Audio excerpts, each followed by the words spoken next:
जी हाँ मेरे भाइयों और बहनों, आपको अवगत कराना है कि ग्राम सभा इटौरी खालिसपुर से प्रधान पद के कर्मठ ईमानदार संघर्षशील सुयोग्य प्रत्याशी बड़े भैया सुनील प्रजापति जी को अपना बहुमूल्य वोट देकर भारी मतों से विजयी बनाए।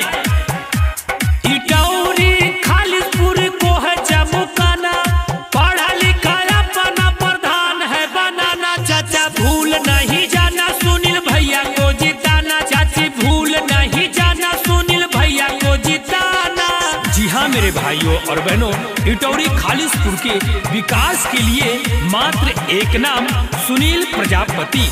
नाली, खड़ंजा, चक्रोट, आरसीसी, वृद्धा पेंशन, विधवा पेंशन पाने के लिए प्रधान चुने सुनील प्रजापति जी को।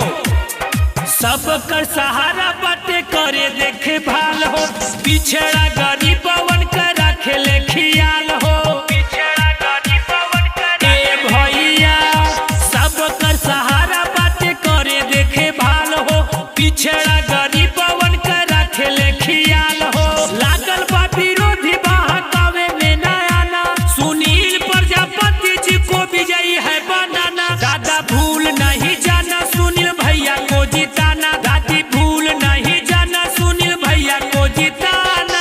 जी हाँ मेरे भाइयों और बहनों, सुनील भैया कहते हैं जात का ना पात का, जात का ना पात का, मुद्दा है विकास का। इटौरी खालिसपुर के विकास के लिए अपना बहुमूल्य वोट देकर के सुनील प्रजापति जी को भारी से भारी मतों से विजयी बनावे, कामयाब बनावे।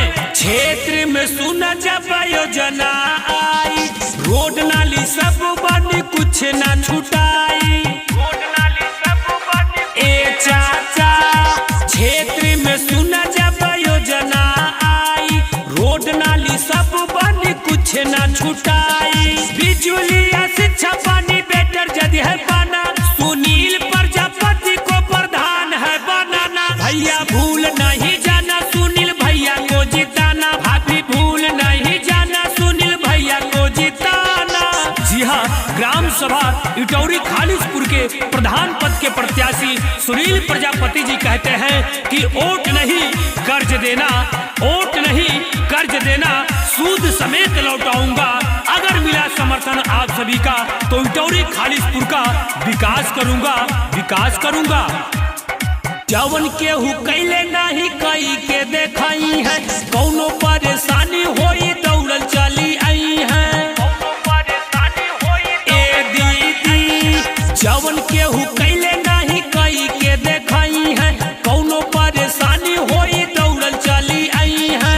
अनिल भोजपुरिया कहे साथ है निभाना, सुनील प्रजापति जी को विजयी है बनाना। दीदी भूल नहीं जाना सुनील भैया को जिताना, बहना भूल नहीं जाना सुनील भैया को जिताना। जी हाँ, सुनील कुमार प्रजापति जी कहते हैं कि अरे वादा नहीं विकास करूंगा, वादा नहीं विकास करूंगा।